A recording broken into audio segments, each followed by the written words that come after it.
Greetings, data scientists. In this video, I'm going to show you how to add basic annotations to a box plot. So you probably have a box plot created for your current project, and all we want to do is we want to add in some of our summary statistics so that it is extra clear for our audience what they're looking at. So things I'm going to add in this video are going to be the minimum and the maximum. I'm also going to add in the mean or the average line and the median line. So the first one I'm going to add is the minimum and maximum. If you notice, I have a measure that is currently box plotted. So all I need to do is I need to go to the label part of the marks card, and I'm going to hit show mark labels. Now you can have different types of labels, really amounts of labels showing, but all I have selected is the minimum and maximum. So if you have more than that showing, you can hit this drop down menu and add on the minimum and maximum. So that's really all you have to do for that. Now you can see I have my minimum labeled and my maximum labeled. Next, I'm going to go ahead and add in my average or my mean line. So right now, based off of how box plots work, they don't have the mean on there. So I'm going to go over here to Analytics. It's just a different menu next to the Data menu. And if you look down here, these are some of the different reference lines that we can add. So I'm going to go ahead and click on Average Line, drag that. I'm going to drop it where it says Table, but I'm just adding it to that visualization. And you can see that it added that average line on there. Now you can do some different formatting things for this, but when I click on average, you can see that the value is 47.32. So really quickly, I'm going to go in and edit this. And what I want to do is I want to add that as a label on here. So I'm going to change the label to custom. I'm going to type in the mean because that's the word we use instead of average.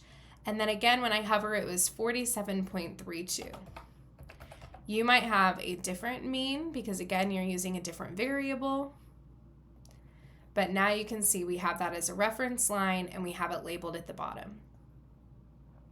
If you click on that one more time and hit format, this is where you can format things. So I like my mean and my median line to be different, which is why mine is dashed. And I also made it 3 pixels so that it is thicker and easier to read. You can change the color here, the opacity here. I don't do anything with fill above or fill below because they add additional things onto this visualization. And then you can adjust the font as well. So I like to have my font either to the left or to the right of the line. I think it's easier to read than right on top of it. If you wanted to bold that or make it larger, you can. Again, you can change the color and things like that.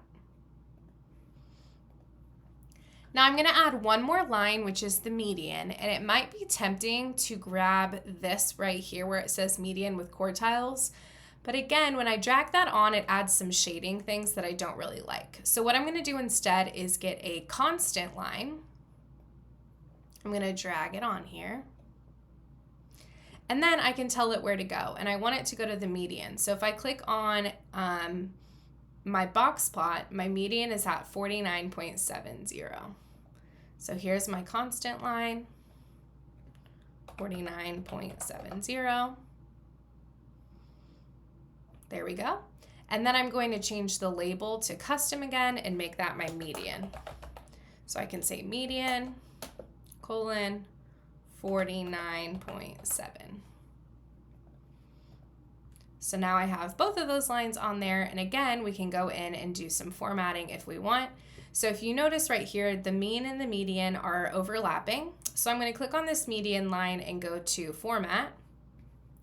And then again, I just like to make it stand out. So maybe I'll use this other dashed type, make it 3 point, also make it a different color. So I'll make it orange. The opacity is really low, so let's make it darker. And then I can go in and change the font. So I'm going to bold it. I'm going to move it to the top so that I have my mean along the bottom and my median along the top. And now we have both of those lines annotated on our box plot. So again, we wanted the minimum, the maximum, the mean, and the median. There we go. Thanks for watching.